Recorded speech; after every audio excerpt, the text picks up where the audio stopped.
안녕하세요. 아포입니다. 최근 신문 기사 보면 아주 공포스럽습니다. 서울 부동산 가격 9주 연속 하락. 9주째, 이번 주차, 지난 주차죠. 지난 주차는 낙폭 최대라는 신문 기사가 떴어요. 그리고 뭐 이것뿐만 아니죠. 여러 공포성 기사들이 너무나도 난무합니다. 주택가격이 폭락한다, 폭락한다. 자, 그런데 얼마나 폭락했나 봤더니 한국감정원 기준으로 해서 0.1포인트 하락했어요. 근데 이걸 갖다가 최고치다. 0.14, 뭐 0.16, 뭐 이런 거 가지고 낙폭치가 뭐 최대치를 갖다가 했다. 앞으로 폭락할 것이다. 뭐 그런 예측성, 추측성 기사들이 상당히 많은데요.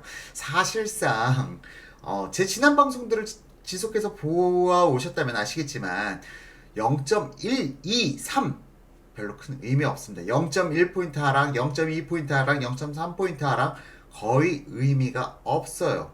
그냥 0.4포인트 이상 상승, 하락 하면은 거기에 의미를 두셔야지 0.1포인트씩 하락한다고 해서 그게 지속적으로 하락이다?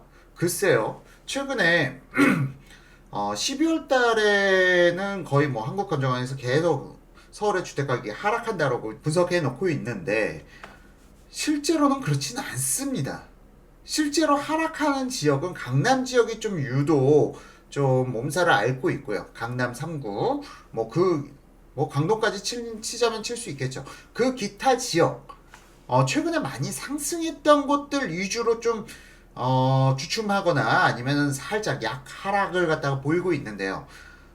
의외로 상승하는 지역은 지금도 무섭게 상승하고 있습니다. 이게 뭔 일인가요? 거래량, 거래량은 정말 어마어마하게 떨어졌어요. 거래량과 관련돼서도 차후에 다시 한번 영상 만들어 드릴 건데요. 거래량 어마어마하게 폭감했습니다. 그런데 가격은 여전히 신고가를 갱신하는 곳들이 너무 많다는 거죠. 어라?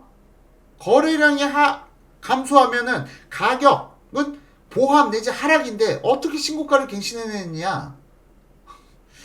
자, 말씀드렸죠. 지금 현재 주택가격이 폭등한 것은 투기꾼이나 뭐 투자자들이 시장에 개입해서 발생된 부분이 아니라 정부에서 세금을 갖다 과도하게 부과해 대니 그 늘어나는 세수만큼 소비자한테 전가가 돼서 매도인한테 늘어난 세금만큼 가격이 전가된 겁니다. 그래서 가격이 폭등하는 거고 이건 정부의 부동산에 대한 아주 기초적인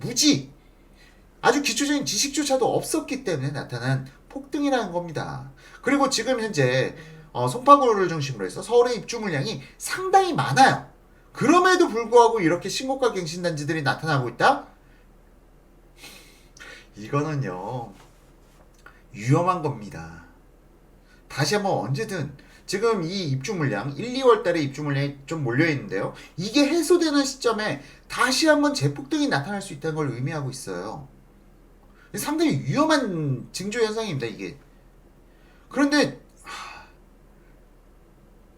부동산 분석하시는 분들은 이 내용을 갖다 어느 정도 아는 분들이 많을 텐데 기관에서는 아무래도 월급쟁이다 보니까 자기의 의견을 갖다 얘기하기보다는 그 조직이 나가고자 하는 방향대로 분석을 할 수밖에 없겠죠. 어쨌든 지금 부동산 시장 안정화된 거 아닙니다. 거래량 폭감했는데 오히려 신고가 단지들이 이렇게 많이 발생된다는 것은 좀 위험스러운 사태다. 전 그렇게 바라보고 있습니다. 어쨌든 1월의 시장은 12월의 시장보다 더 안 좋을 가능성이 있습니다. 이런 부분은 여러분들께서 감안하고 방송을 시청해 주시길 바라고요. 그러면 신고가 갱신단지 어디서 어떻게 발생됐는지 한번 차트를 보면서 여러분들께 하나하나 설명해 드려 나가도록 하겠습니다. 오늘 방송 그럼 본격적으로 시작하도록 하겠습니다. 자, 먼저 보시는 차트는 서울의 모든 법정동을 갖다가 기준으로 해당 법정동의 최고가 단지들을 갖다가 쭉 일단 차트로 뽑아놓은 자료입니다. 각 법정동마다 최고가 단지. 그런데 이 최고가 단지를 갖다가요, 각 동별로 7개의 면적대로 분류해서 각 면적대별로 최고가 단지를 갖다가 분류해 놓은 차트죠. 자, 여기서 보시면은 지금 뭐 이 부분 넘버가 나와 있는데요. 넘버는 무엇이냐? 일단 상승 순위를 갖다 표기한 자료이고요. 다음으로 자치구 법정동 들어가 있고요. 단지명 단지명, 지금 현재 최고 거래가를 갖다가 갱신한 단지들을 갖다가 표기한 겁니다.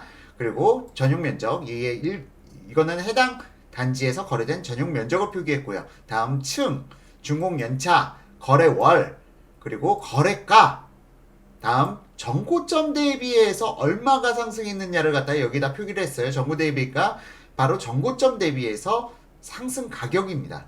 지금 그러니까 은평구 진관동 같은 경우는 지금 5억이 상승해서 신고가가 15억 3천을 갖다 찍은 거죠. 자, 비교 면적대 여기 나와 있고요. 여기 전용 면적이랑 비교해서 보시면 됩니다. 비교 면적대가 102에서 135 스퀘어미터인데 지금 현재 은평구 진관동 제강말 푸르지오 8단지는 지금 전용 면적 134.19 스퀘어미터로 나타난다. 이렇게 보시면 되고요. 자, 다음으로 이전 최고가 단지라는 건 무엇이냐? 10월 이전에 해당 지역에서 최근 4년 동안 거래된 물량 중에서 가장 비싼 가격에 거래된 단지를 갖다 표기한 거고, 이전 최고가가 바로 해당 단지의 거래가입니다.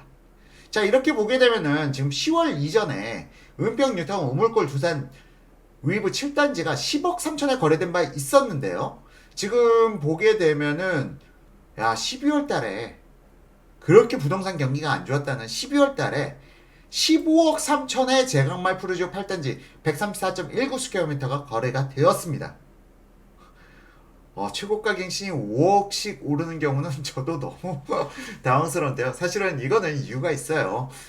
제강말 푸르지오 8단지가 여기 거래된 면적이 펜트하우스입니다. 펜트다 보니까 좀 놀라울 만한 가격에 거래가 됐는데요. 사실상 그럼 펜트를 갖다 어떻게 단순 비교합니까? 라고 저한테 물어보실 수 있지만 이미 이게 중국 연차가 9년차 된 아파트예요. 그 사이에 펜트가 거래가 하나도 안 됐을까요? 자, 이게 불과 4년 전까지만 해도 10억도 안 되는 가격에 거래가 되던 게 제강말 푸르지오 8단지 펜트입니다. 은평 뉴타운의 펜트들 10억도 안 되는 가격에 거래가 되곤 했었어요.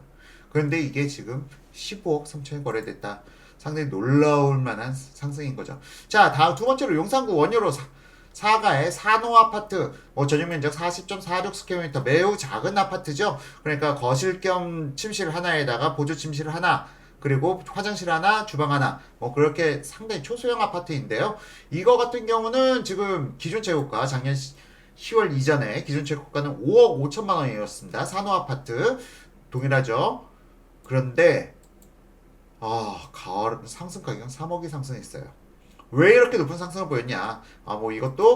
이거는 재건축 42년 차 된 아파트입니다. 그러다 보니까 재건축 재정비 사업들은 한번 단계가 추진될 때마다 한 번씩 가격이 펑펑 뛰어오르는 현상을 보이는데요. 아무리 그래도 어떻게 정고점 대비해서 3억이 상승했을까요? 상당히 높은 상승을 갖다 보여주었습니다. 세 번째로 용산구 신계동 용산 2편한 세상, 이것도 지금 5구 스퀘어미터, 우리가 말하는 일반적인 20평형대 아파트인데요. 지금 이전 최고가 비교 면적대 이전 최고가는 9억 7천이었는데 11억 3천에 거래되었다. 1억 6천이 상승한 겁니다. 어떠신가요? 지금 중공연차 8년차예요. 아주 새 아파트라고 보긴 좀 어려운 아파트입니다. 그럼에도 지금 1억 6천이 올랐다. 용산이 거래가 없다 했지만 사실상 용산이 거래가 완전히 죽었다가 한번 다시 터져나오기 시작하니까 이런 기현상을 다 보여주네요.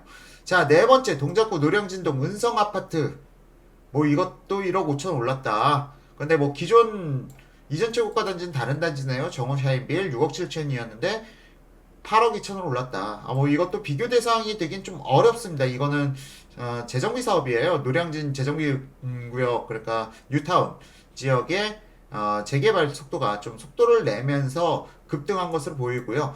중공연차 16년차밖에 안 됐는데 어떻게 이게 재개발이 되느냐라고 말씀하시는데, 재개발은 좀 틀려요. 노후도 60%가 넘어가면은 실질적으로 재개발 추진이 가능하고요. 그런 부분에서 봤을 때 은성 아파트 같은 경우는 지금 현재 노량진 재개발 구역에 뉴타운에 포함이 되어 있다라고 보시면 되고요. 은성 아파트 상당히 작은 아파트입니다. 이게 빌라인지 아파트인지 분간이 안 되는 아파트고요. 정호 샤인빌 역시 마찬가지입니다. 다섯 번째 정로 명륜동 1가 성림 아마레스 아파트, 발음도 힘드네요. 아마레스 아파트 53.42 스퀘어미터, 이게 이전 최고가는 2억 5,500이었는데 지금 3억 8,300, 1억 2,800이 상승한 가격이 거래되었다. 물론 이것도 재정비 구역에 포함되어 있어서 나타나는 현상입니다. 여섯 번째, 강서구 내발산동 우장산 힐스테이트 5구 스퀘어미터 10월 이전 최고가 7억 5,400이었는데 11월 달에 8억 8천에 거래됐어요. 1억 2,600이 상승한 거죠. 얘는 준공 14년차 아파트입니다. 신축 아파트라고 보기도 어려워요. 자, 이게 어찌된 일입니까? 주택가격 하락한다는데. 일곱 번째, 강남구 삼성동 현대 힐스테이트 2단지. 여기는 40.59 스퀘어미터. 상당히 초소형 아파트죠. 아까 말씀드렸다시피. 거래월 11월 달에 거래되었고요. 12억 5천만 원에 거래되었는데, 이 이전에 강남구 삼성도에서 최고가 단지는 풍림 1차였습니다. 11억 2,500이었는데, 여기서 1억 2,500이 더 상승해서 삼성동 현대 힐스테이트 2단지가 12억 5천에 거래되었습니다. 참, 거실 하나, 침실형 거실 하나에 작은 보조 침실 하나, 화장실 하나, 그리고 주방 하나 있는 그냥 오피스텔 같은 아파트가 12억 5천에 거래되었네요. 이거 11월 달에 거래된 건데요. 참. 놀랍습니다. 저는 뭐라 말을 못하겠네요. 제가 강남에 살아보지 않아서 제가 잘 모르는 거겠죠. 어쨌든 여덟 번째, 마포구 연남동 코롱 아파트. 여기는 무엇이냐? 코롱 아파트 114.88스퀘어미터 40평형대에 해당되는 면적대인데, 연남동 코롱 아파트는 경의동 숲길이라고 해서 경의선 그 철로를 갖다가 공원화하는 사업의 최대 수혜지 아파트였는데, 여기도 상승세가 너무 무섭습니다. 2018년 10월 이전 최고가는 8억 8천이었는데 1억 2천이 상승해서 10억에 거래가 되었어요. 11월에 거래되었었네요. 참 16년차 아파트 굉장한 상승입니다. 아홉 번째, 동대구문구 휘경동 브라운스톤 휘경 114.61스퀘어미터 역시 40평형대고요. 준공연차 6년차 좀 새 아파트라고 볼 수가 있죠. 이 이전 최고가는 주공 1단지라고 해서 휘경동에 7억 2천에 거래된 바 있었는데, 같은 40평형대가 지금 브라운스톤 휘경이 주공 1단지를 갖다 누르고 신고가를 갱신해냈습니다. 주변에 여기가 휘경 뉴타운이라고 해가지고 주변에 뉴타운들이 계속 개발이 되면서 신규 개발에 대한 기대감이 어느 정도 녹아있다라고 볼 수가 있고요.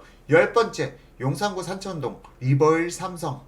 여기 용산구 산천동 리버힐 삼성 아파트 같은 경우는 어떻게 용산구라고 보기보다는 좀 사실 뭐라고 해야 될까요?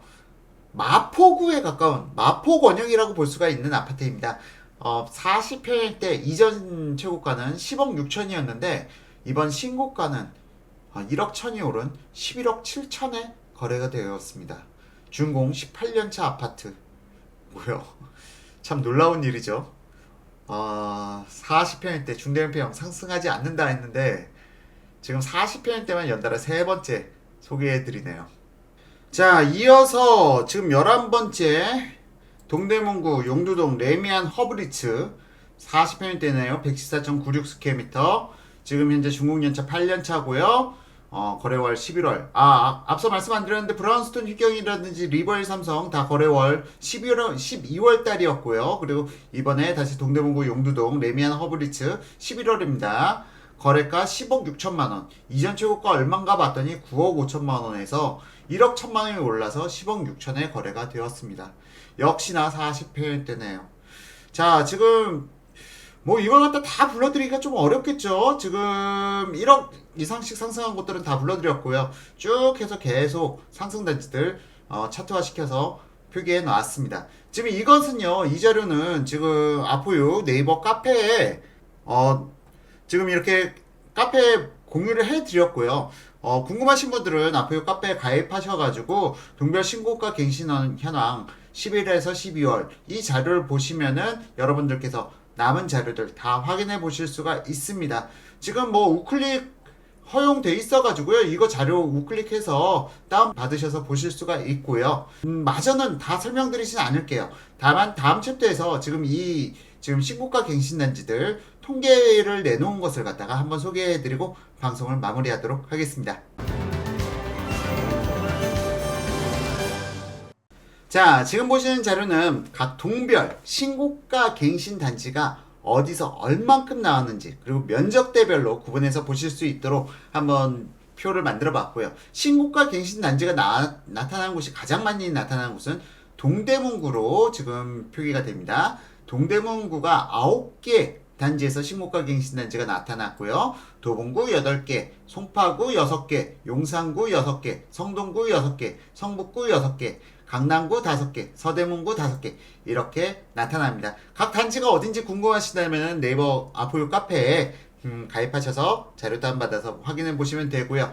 지금 면적대별로 보게 되면은 사실상 국민주택규모 이하가 여전히 좀 상당히 많이 신고가 갱신을 했고요. 국민주택규모 초과에서는 40평형대, 그러니까 102에서 135스퀘어미터 사이 이쪽에서 신고가 갱신이 많이 나왔습니다. 반면 135스퀘어미터 초과에서는 신고가 갱신이 적게 나타나는데요. 이게 아마 종부세로 인한 영향이 클 것으로 보이네요. 아무래도 공시가 상승이 현실화된다고 하면서 고가주택은 1주택만 보유해도 종부세 대상이 되다 보니까 50평형대 거래는 신고가가 그렇게 활발하게 나타나지는 않았던 것 같습니다.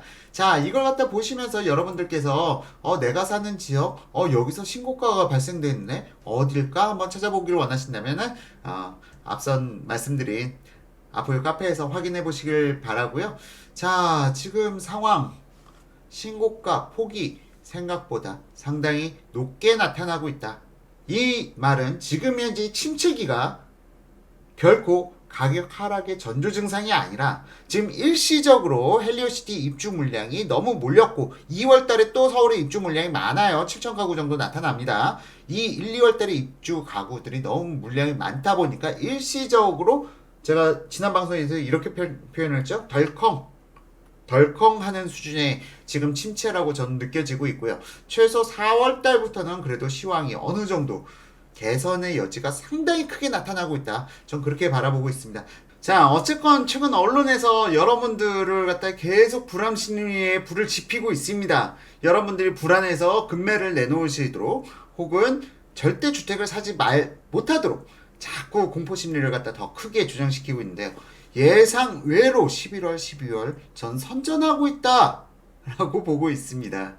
제가 생각했던 것보다 그 하락폭이 좀 낮아요. 11월, 12월이. 물론 1월 달의 상황이 더 안 좋을 수 있다라고 전 예상하고 있어요.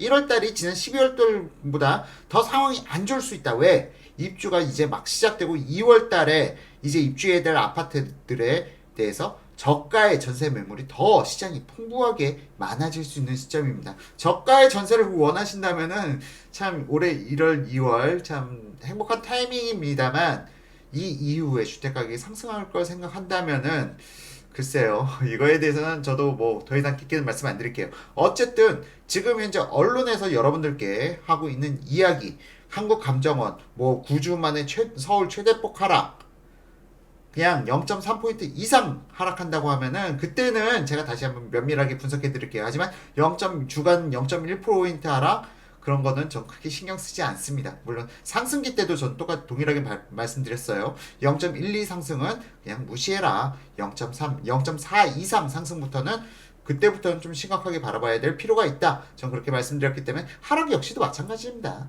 0.1포인트 하락이요? 글쎄요. 이게 9주 만에 최대폭 하락? 이게 공포스러운 걸까요? 어쨌든 이제 서울의 주택시장 바닥은 거의 가까워졌다. 이제 더 이상 뭐 주택을 보유하신 분들은 너무 공포심리에 급매를 내놓으실 필요는 없을 것 같고요. 더욱이 내가 매수를 갖다 희망한다. 그럼 2월 달이 최대 매수 적기가 되지 않을까. 한 4월부터는 저는 다시 한번 반등이 있을 거라 생각하는데요. 그건 뭐 지켜봐야겠죠. 자, 어쨌든 오늘 방송 좀 빠르게 진행하는데 포커스를 맞춰서 보통 이런 방송을 갖다 1시간 이상씩도 진행하고 있었는데 그것보다는 한번 좀 짧게 진행해 봤습니다. 여러분들의 의견은 어떠십니까? 지금 한 20분 이내로 맞추려고 상당히 속도감 있게 진행했는데요. 대신 뭐 지도상으로 보면서 그리고 평면도 보면서 그런 절차들은 다 다 일일이 진행하지 못했습니다. 여러분들의 의견을 남겨주시면은 난 좀 시간이 좀 더 길어져도 더 디테일하게 보기를 원한다라고 의견 남겨주시면은 그런 부분들까지 향후 방송에 반영해 나가도록 하겠습니다. 일단은 방송이 너무 길다, 좀 압축시켜달라라는 요청이 많아가지고 지금 계속 압축시키는 과정을 밟고 있고요. 앞으로 더욱더 컴팩트한 강의로 여러분을 모시도록 하겠습니다. 자, 그럼 이상으로 시청해주신 아포요 가족 여러분, 그리고 유튜브 시청자 여러분, 감사합니다.